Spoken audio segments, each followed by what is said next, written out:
candidato e do Arthur como membros, mas qualquer um deles estão aqui para ajudar e dar apoio a essa comissão. Sejam bem-vindos, doutor Carlos, doutor Luiz Castro, doutor Wagner, estamos aqui realmente dispostos a ajudá-los a que vocês tenham conhecimento de todos os dados do Estado. Sejam bem-vindos. O secretário da Cefaz falando sobre essa equipe de transição. Nós temos aí alguns pontos que noticiaram a nível nacional da situação fiscal do Estado. É preciso entender que aquela análise é uma análise em cima de 2016, você pode ver na reportagem, que o Estado pode entrar em falência. Não é verdade. A partir de 2017, a gente começou a fazer um controle efetivo de receita e despesa do Estado, principalmente com relação ao limite prudencial. Né? Como é que a gente elimina o limite prudencial? É aumentando a receita ou diminuindo a receita. Nós procuramos fazer, desde outubro de 2017, uma adequação da legislação tributária no Estado, para que, sem aumentar impostos, a gente tivesse uma receita confiável. Lembro-me que a gente estabeleceu que o mínimo do ICMS teria que ser 700 milhões. E se você for verificar, em nenhum mês foi menos que 700, acima de 700. Isso para que a gente tivesse um equilíbrio fiscal assegurado, para honrar os compromissos, principalmente de pessoal, dívida pública e repasse aos poderes. Quando nós recebemos do Estado, o limite prudencial já era acima, era 47%. E você entender que o limite prudencial é um cálculo que você faz de 12 meses para trás. Então, no meio desses 12 meses, você encontra meses sazonais que tem 10º, terceiro, e nós fechamos naquela altura lá com em torno de 48%. E fechamos outubro agora com 48%, tá? O gasto do pessoal, do Poder Executivo. O que a reportagem fala é que se os estados incluírem no cálculo a folha dos inativos, praticamente todos os estados vão ultrapassar 60% pelo limite máximo, incluindo todos os poderes. Mas a legislação, ela retira do cálculo dos inativos, porque o estado do Amazonas, por exemplo, não paga a folha total dos inativos, ele entra com uma complementação financeira. Um exemplo, uma folha dos inativos que é 120, 130 milhões, a gente entra só com a parte financeira de 60 milhões, que é para complementar a folha dos inativos. Então, esse cálculo, a gente mantém sob controle, com a receita crescente. A prova é que a lei orçamentária que foi encaminhada à Assembleia, em razão da receita corrente líquida projetada, ela já está na Assembleia fora do limite prudencial, porque nós calculamos para frente. Então, eu tranquilizo a vocês que o Estado está com a situação fiscal tranquila, e trabalhando com fluxo de caixa, que é mais importante, programando as suas despesas principais para encerrar o ano dentro desse equilíbrio. Ok, então. Sigo as anotações? Sigo, sim. Bom, todos os amigos da imprensa, todos estão aqui, agradeço a presença de todos. Secretário e demais secretários de quem integra a Comissão da Transição, agradeço também esse momento. Esse é um momento importante para o governo que se iniciará no ano de 2019. Essa reunião é a primeira reunião oficial da equipe de transição e é uma reunião essencial para que possamos definir os passos e todo o nosso programa de trabalho. Já foi ajustado aqui tanto com o secretário Alfredo Praz, quanto com o secretário Deodato, como o secretário Arthur, os procedimentos que são de nosso interesse para a realização de nosso trabalho. O local que vocês se encontram aqui vai ser o local onde a nossa comissão de transição se encontrará realizando nossas atividades. Já agradeço a disponibilidade do secretário Alfredo Paz em nos disponibilizar o espaço, bem como equipamentos e pessoal técnico para que possamos fazer essas atividades. Nós vamos manter um cronograma regular de, no mínimo, uma reunião por semana com a equipe de transição que aqui se encontra presente. E nós vamos manter o fluxo de nossas informações única e exclusivamente pelos coordenadores. Da parte do Estado, as informações virão exclusivamente pelo secretário Alfredo Paz. Da parte do governo que se iniciará, virá exclusivamente pelo coordenador, que sou eu, o defensor Carlos Almeida, que prestará as informações para vocês, a imprensa, para evitar desencontro de informações. existe uma preocupação muito séria do governador Wilson Lima a respeito do compromisso do Estado com seus servidores públicos. Nós temos um contingente de mais de 100 mil servidores públicos, todos eles com direitos que se esperam serem cumpridos nos anos que se seguem, e a observação de informações técnicas e atuariais e orçamentárias do Estado são essenciais para esse momento. Já encontramos uma disposição muito grande do governo do Estado em fazer um estudo da legislação orçamentária que se inicia no ano de 2019. Vamos manter interlocução para a implementação de todas as obrigações que o Estado deve manter, e temos uma preocupação muito forte com relação aos serviços públicos que não podem sofrer solução de continuidade, em especial na área de saúde, na área de educação e de segurança pública.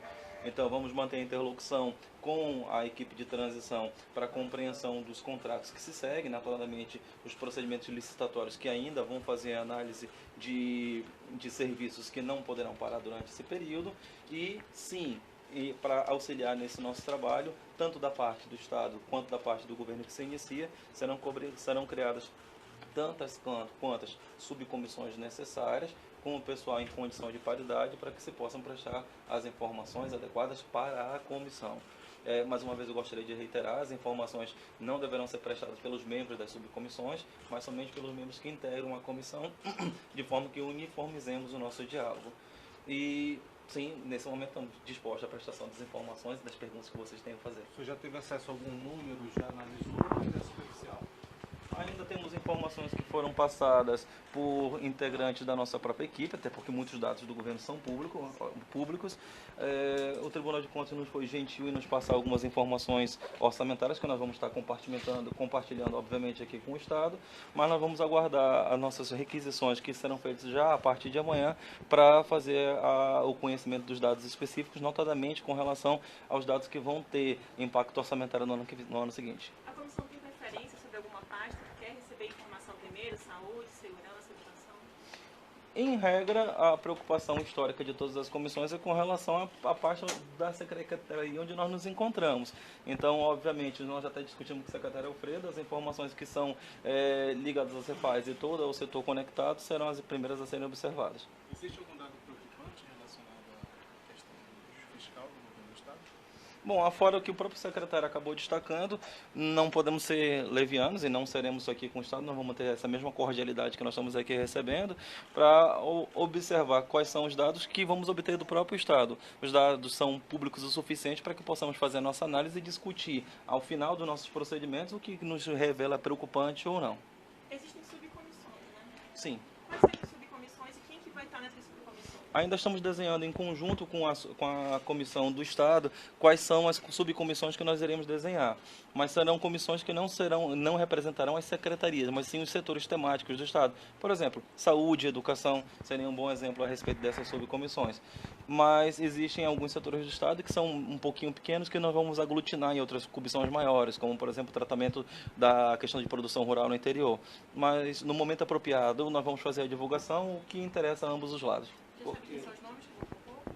Nós estaremos definindo em conjunto, inclusive, nessas nossas subcomissões. Nós já temos nossos membros, estaremos discutindo de hoje para amanhã esses nossos nomes, vamos estar apresentando o Estado, e após termos as discussões com essa nossa comissão e a comissão do Estado, estaremos fazendo a divulgação em conjunto desses nomes. Vice-governador, por que o governador não participou dessa primeira reunião da transição e se a presença dele não é necessária nesse momento?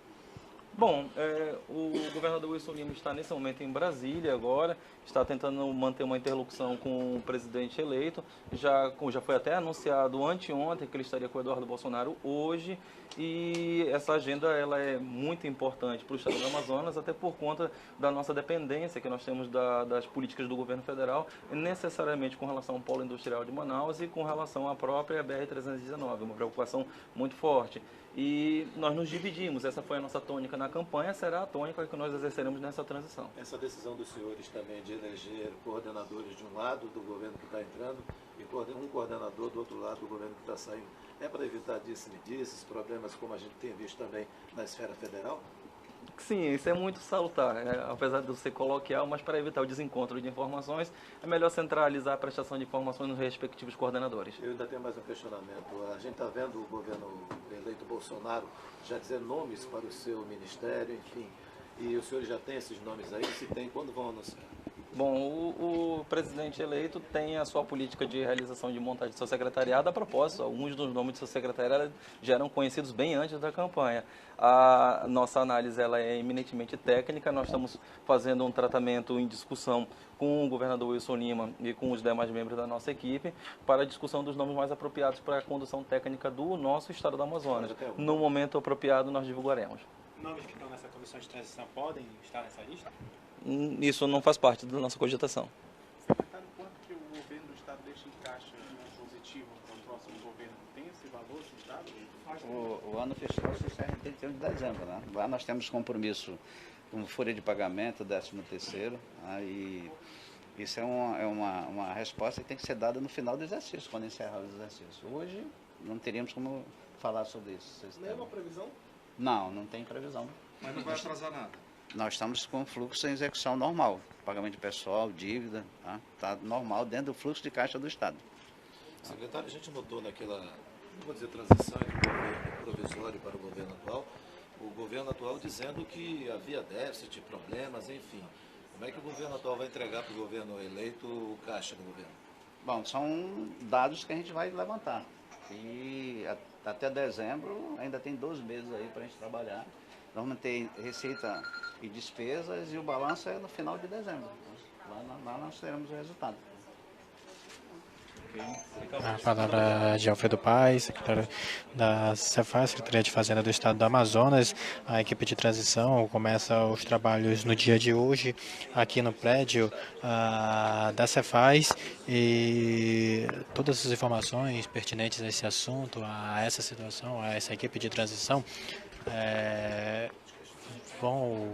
você pode conferir em nosso site, no portal no amazonas1.com.br. Só lembrando que a comissão de transição do governador eleito Wilson Lima é composta por Humberto Laudares, pelo vice-governador Carlos Almeida e também pelo deputado Luiz Castro. Integram a equipe de Amazonino Mendes, o secretário de Estado da Fazenda Alfredo Paes dos Santos, o secretário de Estado de Saúde Francisco Deodato Guimarães e o secretário de Estado da Casa Civil Arthur César Lins. A equipe aí de transição entre o governo Amazonino Mendes e o governo devidamente eleito, o Wilson Lima. Os trabalhos iniciam hoje. A ideia, segundo o defensor Carlos Alberto, vice do governador eleito o Wilson Lima, é de que essa equipe de transição se reúna pelo menos uma vez por semana. É o trabalho que vai ser feito por esta equipe de transição. O governador Wilson Lima, segundo o vice Carlos Almeida, ele não está presente nesta reunião porque ele está em Brasília, reunido com o deputado Eduardo Bolsonaro, filho do presidente eleito Jair Bolsonaro, tentando ter uma conversa a sós, em particular, com o Jair Bolsonaro. A ideia é ter essa conversa para discutir Zona Franca de Manaus e também BR-319. Por esse motivo, o Wilson Lima, governador eleito, não se encontra nesta primeira reunião de transição dos governos Amazonino Mendes e o Wilson Lima. Todas as informações referentes a este assunto você pode conferir em nosso portal no amazonas1.com.br. Com imagens de Jorge Albuquerque, reportagem Tiago Ferreira, portal Amazonas 1, informação com qualidade.